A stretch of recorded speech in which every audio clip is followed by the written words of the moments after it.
Bonjour, bienvenue dans Chaleur Humaine, je suis Nabil Wakil.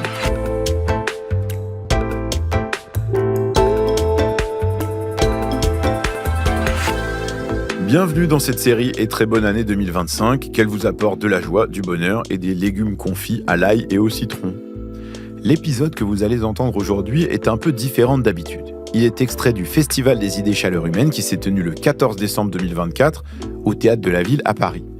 Ce jour-là, j'y ai reçu 10 invités qui étaient déjà venus dans Chaleur Humaine et je leur ai d'abord parlé de ma passion pour la guerre des étoiles parce qu'en ce moment, j'ai souvent l'impression que le côté obscur de la force est en train de l'emporter contre la transition climatique. Du coup, j'ai demandé à chaque invité de nous donner une bonne idée pour 2025 pour démarrer du bon pied pour le climat et la biodiversité. Vous allez entendre maintenant l'une de ces idées et j'espère qu'elle pourra vous inspirer. Dans ce deuxième épisode de la série, je discute avec Lucie Pinson, directrice de l'ONG Reclaim Finance. Elle explique comment faire pour investir beaucoup moins dans le pétrole et le gaz et beaucoup plus dans la transition. Bonne écoute.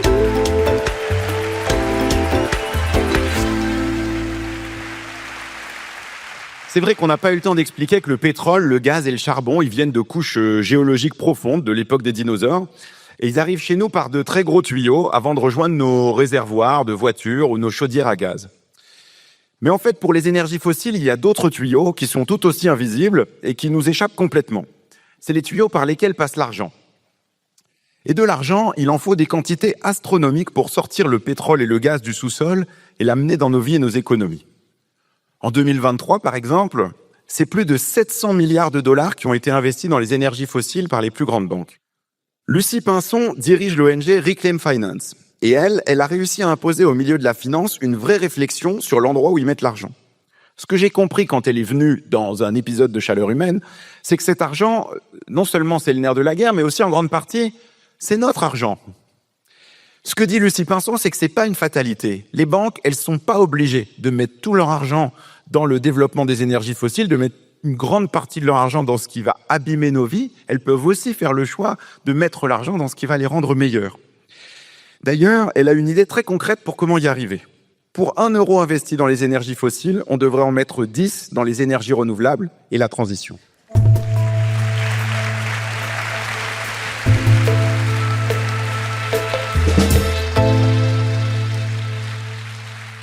Bonjour Lucie Pinson. Bonjour Nabil.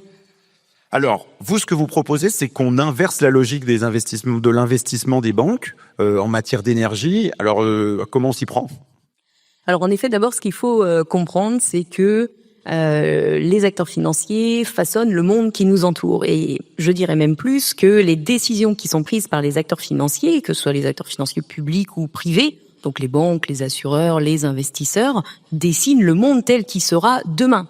Donc, si on veut éviter le crash climatique, la finance, c'est un élément clé pour transformer notre économie, mais à condition, bien entendu, que les acteurs financiers décident dès aujourd'hui de se fixer des objectifs de financement qui soient alignés avec ce à quoi le monde doit ressembler dans 5, 10 et 15 ans. Et pour cela, l'Agence internationale de l'énergie donne une trace de route, une feuille de route qui est très claire, à savoir que en 2030, comme vous le disiez, il faut que dès lors qu'on met 1 euro dans les énergies fossiles, on en mette 10 dans la transition. Dans ces 10 euros, il y en a 6 qui doivent aller à l'approvisionnement en électricité soutenable. Donc on pense à l'éolien, au solaire, mais aussi au stockage et au réseau. Et il en faut 4 dans les usages finaux ou l'efficacité énergétique. Donc notamment, on pense à la rénovation thermique des bâtiments, développement de modes de mobilité douce. Donc concrètement, ça veut dire que les banques doivent prendre l'engagement de s'aligner avec ce ratio de financement à l'horizon 2030, tout en commençant dès maintenant à basculer leur financement des énergies fossiles vers les secteurs de la transition. Mais alors comment on fait pour parce que visiblement on va pas les convaincre juste en leur demandant d'être sympas et de dire allez s'il vous plaît investissez dans la transition, parce que ce qu'on constate aujourd'hui c'est que c'est pas ce qui se passe, en tout cas pas dans des volumes suffisants. Alors en effet, ça se passe pas dans des volumes suffisants et on peut s'inquiéter de l'euro qui existe, qui ira toujours aux énergies fossiles en 2030. Parce que il faut bien comprendre deux choses. La première chose, c'est que on sait qu'on veut sortir des énergies fossiles, mais on va pas le faire du jour au lendemain. Et en 2030, il y aura toujours des énergies fossiles. Et donc, il va falloir continuer d'investir dedans, mais pas dans n'importe quoi. Il faut que cet argent, il aille aux champs qui sont déjà en opération, notamment de manière à réduire les émissions de gaz à effet de serre qui sont liées notamment les émissions de méthane.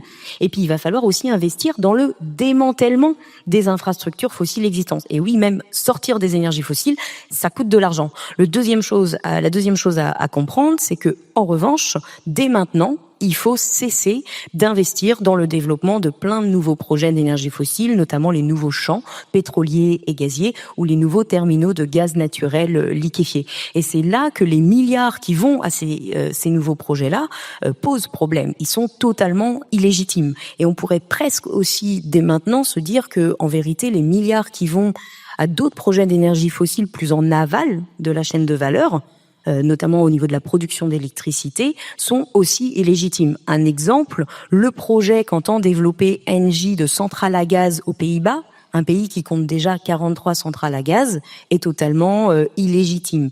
Et le problème qu'on doit pointer, c'est que aujourd'hui, on a un développement fulgurant des énergies renouvelables. C'est les énergies renouvelables, l'éolien, le solaire, qui tirent la hausse de la production d'électricité.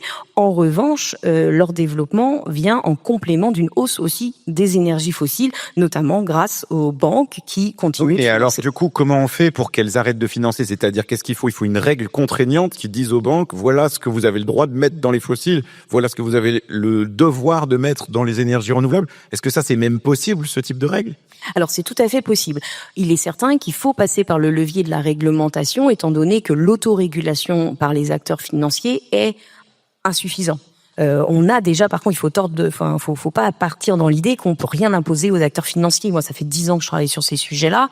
On a tordu le bras plus d'une fois aux acteurs financiers pour les contraindre à arrêter le charbon, les gaz de schiste, les sables bitumineux, ou encore récemment la production pétrolière et gazière pour BNP et Crédit Agricole. En revanche, l'autorégulation, c'est trop lent, c'est insuffisant et c'est volontaire, donc pas généralisé à tous les acteurs. Sur l'exemple de BNP Crédit Agricole, BNP et Crédit Agricole ont arrêté les nouveaux champs pétroliers et gaziers, notamment au niveau des entreprises, donc elles ne donnent plus de services stratégiques à Total Énergie, mais elles l'ont fait après plus de 2 ans après qu'il aurait fallu le faire. C'est trop lent, c'est insuffisant aussi parce qu'elles continuent les terminaux de gaz naturel liquéfié, puis c'est insuffisant, BPCE, Société Générale, elles continuent. Donc le levier réglementaire va permettre de généraliser tout ça à tous les acteurs. Et aujourd'hui, on a une opportunité majeure qui est le fait qu'on a déjà contraint au niveau réglementaire européen le fait que les acteurs économiques ou les acteurs financiers doivent adopter l'année prochaine des plans de transition. La bataille qui s'ouvre aujourd'hui, c'est de définir ce qui se trouve dans ces plans de transition et notamment de s'assurer qu'on y mette ce fameux ratio de financement. Ça va pas être plus simple. Si on croit que pousser une grande banque à agir à son niveau, c'est compliqué, c'est tout aussi compliqué d'agir au niveau réglementaire. Et dès maintenant, on voit la levée de boucliers par les milieux d'affaires, aussi soutenue par les partis politiques, notamment à droite, contre ces réglementations au niveau européen. Par contre, on sait que c'est techniquement donc possible, c'est politiquement que c'est compliqué. Mais alors, si on se projette un peu sur les mois qui viennent, là, 2025 commence, presque. Et si on veut que ça avance, c'est un peu difficile, ça peut apparaître un peu nébuleux pour nous, ici, dans cette salle, de se dire, il faut changer le ratio de financement des banques au niveau européen.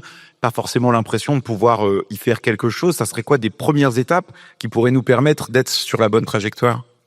Alors, ce qu'il faut comprendre, c'est que si les partis politiques, et notamment les partis politiques de droite, arrivent aussi aisément à torpiller toutes les réglementations en matière financière et climatique au niveau national ou au niveau européen, c'est que la finance n'est pas un sujet de société, c'est pas un sujet de marqueur politique. Les partis de l'opposition n'ont pas investi non plus ce champ-là, et on voit également que ce n'est pas un sujet de société au niveau individuel, alors qu'on est de plus en plus nombreux à être vraiment sensibles au choix de consommation dans un contexte d'urgence climatique.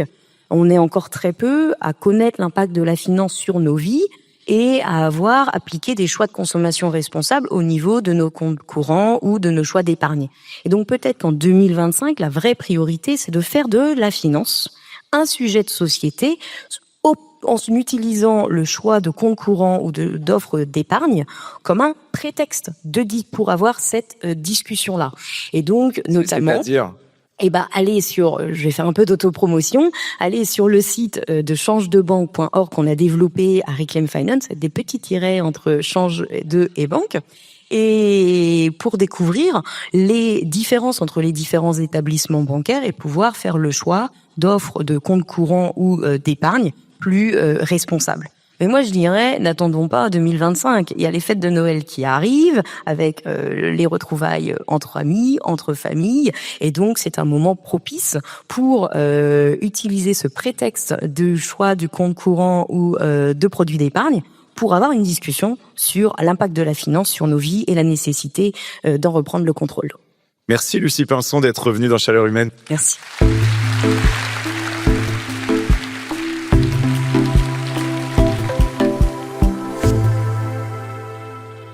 Bon, vous avez bien compris que cet enregistrement a eu lieu en décembre, avant qu'on se retrouve tous ensemble pour les fêtes et qu'on ait des discussions à table. Mais je retiens quand même de ce que dit Lucie Pinson qu'on peut discuter à tous les moments de ces histoires de banque, parce que même si on n'y comprend pas tout, en fait, ça nous concerne forcément.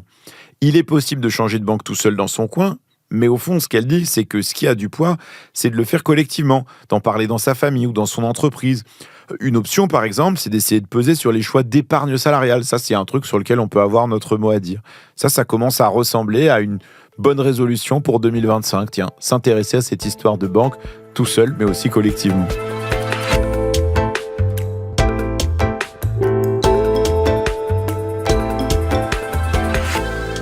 Merci d'avoir écouté cet épisode extrait du premier Festival des idées Chaleur Humaine et bravo d'être resté jusque-là.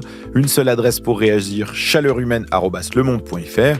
Vous pouvez aussi m'envoyer votre meilleure recette de quiche aux légumes pour bien commencer l'année. On se retrouve demain avec le chercheur Aurélien Bigot, spécialiste des transports, pour parler de véhicules qui pourraient nous aider à utiliser moins de voitures et moins d'énergie. À demain!